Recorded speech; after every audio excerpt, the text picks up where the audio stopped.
wabarakatuh. Waalaikumsalam warahmatullahi wabarakatuh. Apa kabar semuanya? Baik, Pak. Baik, hari ini kita akan belajar kembali ya tentang bakat dan minat, menggali potensi melalui bakat dan minat. Tapi sebelum sana, Bapak ingin mengajak kita semua untuk membangkitkan semangat kita ya untuk memfokuskan diri kita. Melihat di sini semuanya belum fokus, masih ada yang pikirannya kemana-mana. Oke, kita akan bermain sejenak. Ketika Bapak lemparkan pemain ini di atas, maka silakan tepuk tangan. Ketika Bapak tidak melempar ini, jangan tepuk tangan. Oke, bisa kita mulai ya? Bisa. Yang salah nanti kita akan hukum. Ya, Edward? Oke, siap ya? Oke. 1, 2, 3. Oke. Yang salah nanti kita hukum. Yang terlalu kita hukum. Ada yang salah. Oke, berarti masih belum fokus. Kita ulang kembali lagi. Oke. 1, 2, 3. Oke, Bapak yakin semuanya sudah fokus. Baik, hari ini kita akan belajar tentang bakat dan minat. Masing-masing semua sudah tahu bakat dan minatnya? Sudah tahu bakat dan minatnya? Ini. Berarti belum tahu ya. Bakat itu adalah merupakan potensi yang dimiliki seseorang sebagai bawaan sejak lahir. Artinya sejak lahir kita sudah punya kemampuan itu. Ya, sejak lahir kita sudah punya kemampuan. Apakah semua orang punya bakat? Punya. Apakah ketika kita lahir sudah kita memiliki bakat itu? Sudah. Tapi dengan catatan kita masih perlu untuk mengasah kemampuan kita itu agar bisa disebut sebagai bakat.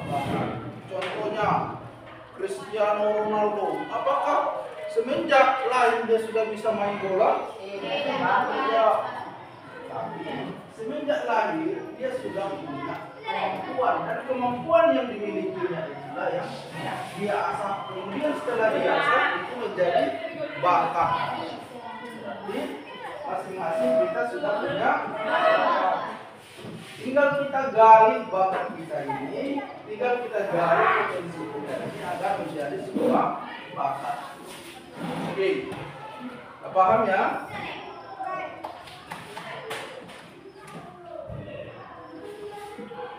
Ada beberapa jenis bakat.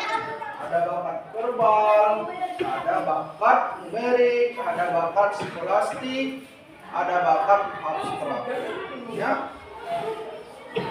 Bakat verbal dia tahu tentang konsep-konsep. Biasanya bakat verbal itu orang yang punya kemampuan di bidang apa dulu? Bidang konsep, artinya apa? Dia sudah bisa memikirkan apa yang harus dilakukan 10 tahun, 20 tahun ke depan. Ya. Jadi biasanya orang-orang visioner, ya. Leadership, orang yang punya gaya atau kepemimpinan, sehingga dia tahu apa yang harus dilakukannya dalam jangka 10-20 tahun ke depan. Kemudian bakat numerik, biasanya ini orang yang ahli dalam bidang hitung-hitung. Nah, ketika punya bakat numerik, ini bisa nanti masuk ke kemampuan dia itu bisa dipergunakan untuk hitung-hitung. Makanya terus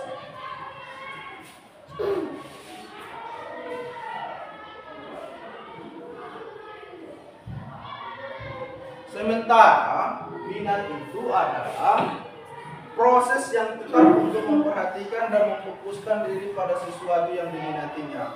Artinya ketika dia punya keinginan, maka keinginan itu bisa dia rubah menjadi bakat.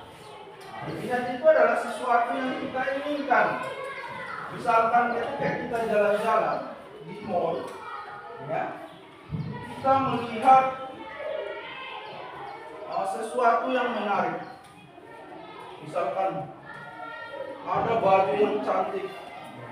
Ketika kita lihat ini, maka kita berminat untuk memilikinya. Ya, ketika kita sudah berminat memilikinya, maka ini ya, akan kita lihat bagaimana proses pembuatannya, bagaimana barang ini bisa secantik ini. Kemudian akan kita teliti sehingga orang yang membuat ini berarti dia punya bakat dalam mendesain baju tersebut sehingga terlihat semakin cantik. Oke.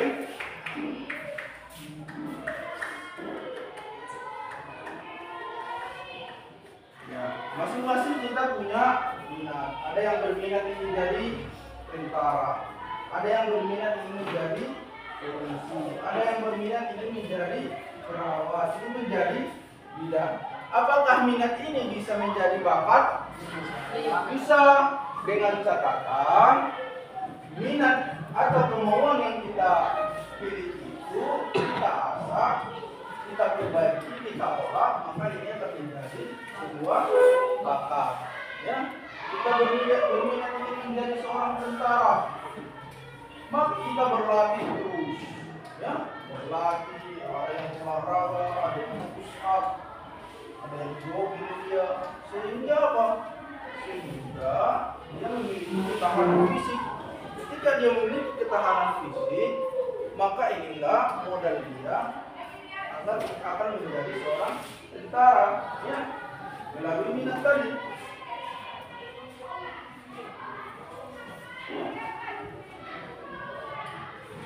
Ada beberapa faktor yang membentuk minat dan bakat. Ada faktor internal, berarti yang datang dari diri kita sendiri. Yang menumbuhkan bakat dan minat kita itu yang datang dari diri kita sendiri. Faktor genetik, ada faktor bawaan dari lahir dia.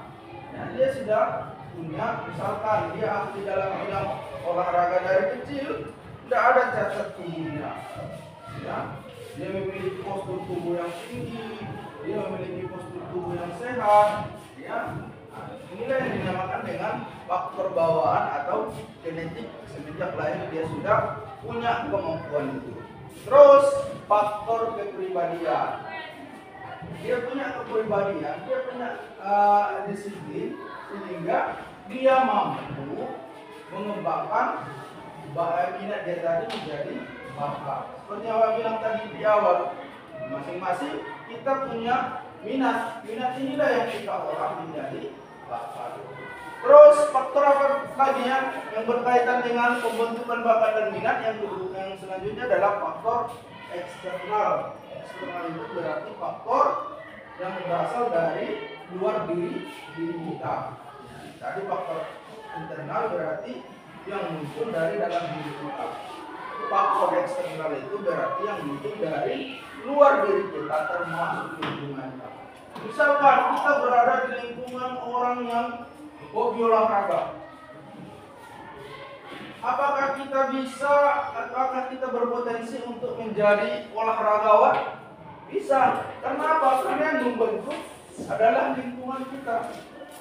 Misalkan ada di lingkungan kita itu orang ilmuwan semua, ya, karena kita bisa menjadi seorang ilmuwan bisa berdasarkan apa? Faktor lingkungan. Selanjutnya faktor keluarga. Misalkan di dalam keluarga itu, ya, punya kemampuan di bidang olahraga, maka kemungkinan anak-anaknya juga akan punya punya bakat yang berkaitan dengan olahraga. Faktor teman. Nah, Ini juga berpengaruh dalam pembentukan bakat faktor tema. Misalnya ada temanya yang menjadi seorang olahragawan, lari profesional, maka dia juga bisa memiliki bakat tersebut. Berdasarkan apa? Berdasarkan faktor dari kawannya. Karena lama-lama berkawan, berkenal dengan kawan itu, sehingga terbentuklah kemampuannya tadi. Oke, itu saja mungkin yang dapat Bapak sampaikan pada hari ini mengenai tentang bakat dan minat. Assalamualaikum warahmatullahi wabarakatuh. Waalaikumsalam warahmatullahi wabarakatuh. Kami dari kelompok 1 ingin mempresentasikan hasil diskusi kami yang berkaitan dengan jenis-jenis bakat. Jenis-jenis bakat. 1. Bakat umum merupakan kemampuan yang berupa potensi dasar yang bersifat umum. Artinya semua orang memilikinya. Contohnya berbicara, berjalan, dan bergerak. 2. Bakat khusus merupakan kemampuan yang berupa potensi khusus. Artinya tidak semua orang memilikinya. Contohnya bakat seni, penceramah, dan olahraga. Sekian presentasi kami. Assalamualaikum warahmatullahi wabarakatuh.